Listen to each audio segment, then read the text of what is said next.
In 2003, a nightclub in Rhode Island turned into a death trap. Sparks from a stage pyrotechnic ignited the foam lining the walls. A fire erupted, but it wasn't the flames that killed most of them. It was the fear. A single scream, a sudden shove. Panic spread like a shockwave. And in just 90 seconds, 100 people were crushed against doors they couldn't reach. This isn't just a tragic story from 2003. This is human psychology in its rawest form. Now, imagine you're in that crowd. The air grows hotter. Bodies press tighter. You don't even see the fire yet, but the terror around you seizes your chest, forcing your legs to move before your brain has time to think. One person runs, and suddenly, everyone runs. Fear doesn't wait. It leaps from face to face, in widened eyes, in the crack of a voice, in the sudden jolt of movement. It spreads faster than any disease, because your brain is wired to catch it. And it's not limited to nightclubs. Fear has emptied entire cities, like during the infamous War of the Worlds radio broadcast in 1938. It has triggered bank runs, market crashes, even riots fueled by a single rumor. In this video, we'll uncover how fear becomes contagious through biology, history, and in today's digital world, where a single viral post can ignite global panic in seconds. But there's also another side. Calm can be contagious too, and knowing how to resist the pull of panic could one day save your life.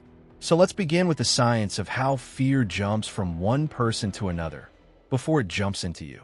Watch someone's face when they're terrified. Your heart rate will spike before you even know why. That's your amygdala at work, the brain's lightning-fast alarm system.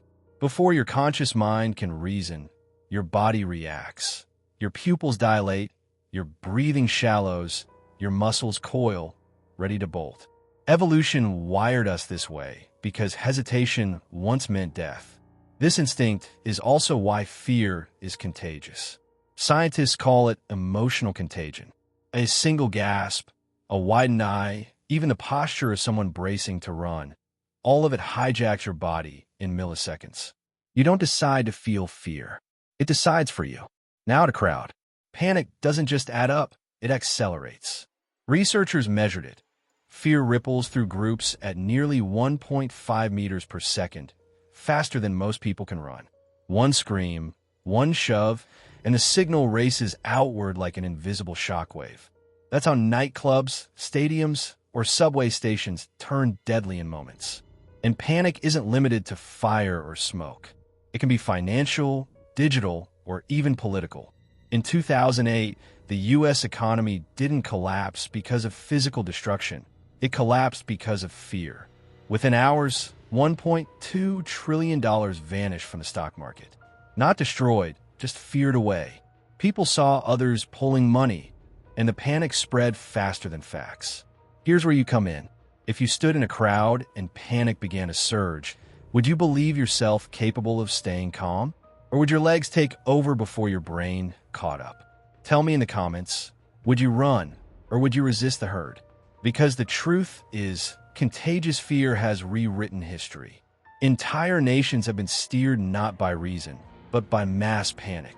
Next, we'll see how, from a single radio broadcast that emptied cities to rumors that sparked wars. October 30th, 1938. A radio crackles with a calm but urgent voice. Ladies and gentlemen, we interrupt this broadcast to bring you an important announcement. What followed was the most famous case of media-driven panic in history, the War of the Worlds broadcast. Orson Welles read it like a breaking news bulletin of a Martian invasion. Listeners tuned in late, missed the disclaimer, and believed America was under attack. Families abandoned homes. Roads jammed with cars. Police stations were flooded with calls. One New Jersey town even prepared to fight back. A rumor that once might have taken days to travel by horse now swept across states in less than an hour. Fear had no borders, only broadcast power.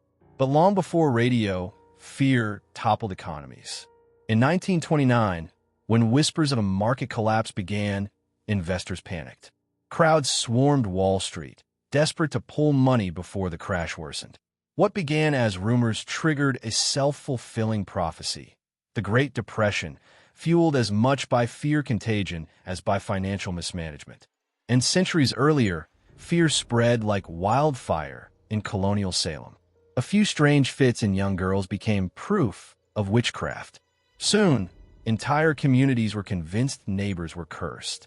19 people were executed, not because of evidence, but because fear had infected an entire town. Now fast forward. In 2014, a false WhatsApp message in India warned of child kidnappers. Within days, mobs lynched innocent strangers. Today, false news spreads 6 times faster than truth on Twitter, according to MIT researchers. Panic doesn't wait for fact-checkers, it outruns them. And here's the chilling truth. In the digital age, fear can leap continents in 38 seconds, faster than the time it took you to hear this paragraph. So here's the question. If panic now moves quicker than facts, how can we resist the algorithm's grip? Because next, we'll uncover how modern media amplifies fear and why the age of social platforms may be the most dangerous era for panic in human history. In the past, fear traveled at the speed of rumor. Today, it travels at the speed of a push notification. A single tweet can set markets spiraling. In 2013, the Associated Press's Twitter account was hacked. One false headline, "Explosions at the White House, President Injured," sent the Dow Jones plummeting 150 points in under 2 minutes. Billions of dollars disappeared before the truth caught up. Algorithms make it worse. Facebook's own research shows angry content gets 5 times more engagement than positive posts, while other studies confirm that fear-inducing headlines spread up to 6 times faster than factual news. Every like, share, and comment pushes the panic further. The 24-hour news cycle adds fuel. Picture dramatic graphics flashing, red banners screaming crisis, the ticker scrolling endlessly below. Rarely is coverage calm. Every alert triggers the same physiological response your amygdala reacted to in Section 2. Your pupils dilate, heart rate spikes, muscles tense. Fear doesn't just inform, you feel it. And here's the micro-challenge. Before you share any shocking headline, pause for 10 seconds. Ask yourself, could this be false, or is it stoking panic? It's a tiny step, but it can stop fear from spreading another node down the chain, through you. Because fear isn't just digital, it's contagious. Every retweet, every forward, every panic call feeds the loop. And in the digital age, panic can now leap across continents in 38 seconds, faster than fact-checkers can follow. But not all is doom. Calm is just as contagious. Think Captain Sully's composed voice over the intercom during the Hudson River landing, or the security guard who prevented a stadium stampede with 3 simple words: stay calm, step back. So here's the question. If panic spreads worldwide in a minute, how do you learn to hit pause before becoming its next carrier? Next, we'll explore real-life examples where calm won over chaos, and how understanding the psychology of composure can literally save lives. Panic spreads fast, but calm spreads too, sometimes even faster. Imagine a packed stadium. A sudden alarm triggers a surge of movement. Most fans freeze, unsure whether to run or stay. But one leader steps forward, voice calm but firm. Step back, stay in your seats, follow me. In some real stadium incidents, security officials and emergency staff who kept their composure helped prevent further casualties after the initial crush. Or consider the digital world. When the Boston Marathon bombing manhunt unfolded, the police used Twitter to provide calm, factual updates. Their measured communication helped prevent misinformation from sparking additional panic, showing that calm can travel as quickly online as it does in a crowd. Research supports this. Studies of group behavior suggest that a single calm individual can influence dozens of people nearby. Not always enough to stop a panic, but often enough to slow it. Of course, every situation is different, and crowd dynamics are complex. No one can guarantee an outcome, but calm leadership increases the odds of survival. So what makes calm contagious? It's social referencing. Humans constantly look to others to gauge danger. A poised individual in a crowd can override fear signals from panicked peers. Body language, tone of voice, and even breathing patterns influence how others react. Here's a micro challenge. Next time you feel anxious in a group or online, try 3 slow breaths, then pause before reacting. Notice how your body responds, and whether your calm influences those around you. Try it, and let me know in the comments if you felt a difference. History shows that panic rarely wins when calm is present. From crowded arenas to financial markets, the presence of a composed individual can turn disaster into control. So ask yourself, if you were in the next panic, could you be the one person who doesn't run? The anchor that slows the tide? Next, we'll explore digital and physical strategies to inoculate yourself from fear, giving you tools to survive in an age where panic moves faster than ever. If panic is contagious, then calm can be your shield. But here's the truth. In real emergencies, fear often hijacks the brain. No technique guarantees control, but practice can improve your odds. First, train your body.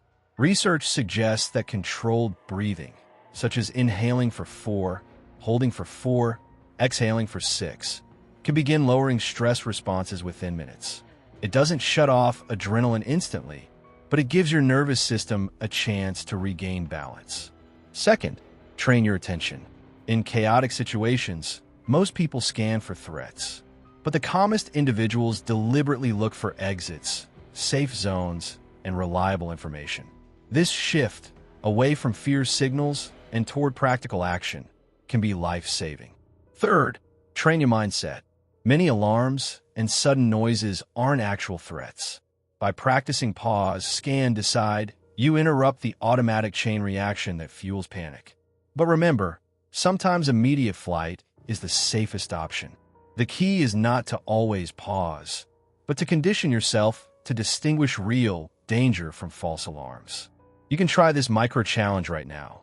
The next time you hear a sudden loud noise, like a dropped object, notice your instinct. Do you flinch, freeze, or overreact? Then consciously slow your breath and relax your shoulders. That small reset builds resilience. Crowd panics are complex, and no strategy is foolproof. But with practice, you improve your odds of being the anchor instead of the follower. In the final section, we'll explore the hidden cost of panic culture and the quiet power of becoming the calmest person in the room. Fear is contagious, but so is calm. From nightclubs to stock markets, from Twitter feeds to stadium crowds, one scream or one shove can trigger chaos. Yet one steady voice, one slow breath, can slow the tide. Psychologists remind us that no technique guarantees perfect control in every situation. Sometimes the right response is to run. Sometimes it's to pause. What matters is recognizing that you have some power to choose which emotion you amplify. And if you find yourself experiencing panic or anxiety that feels overwhelming or uncontrollable, remember, you don't have to face it alone. Professional help, whether therapy, counseling, or medical support, can make all the difference. So here's your challenge. Before you share that alarming post, before you bolt just because others are running, take one breath. Count in, hold it, let it go. Notice how even a single breath changes your body. That's the moment you decide whether to pass on fear or to spread calm instead. If you've ever been in a crowd where panic started to ripple, what did you feel? Did you run, freeze, or stay steady? Share your story in the comments. It might help someone else recognize the signs before it's too late. And if you want to explore how the mind bends under strange pressures, like why entire towns once believed witches lived next door, make sure you watch the next video in this series.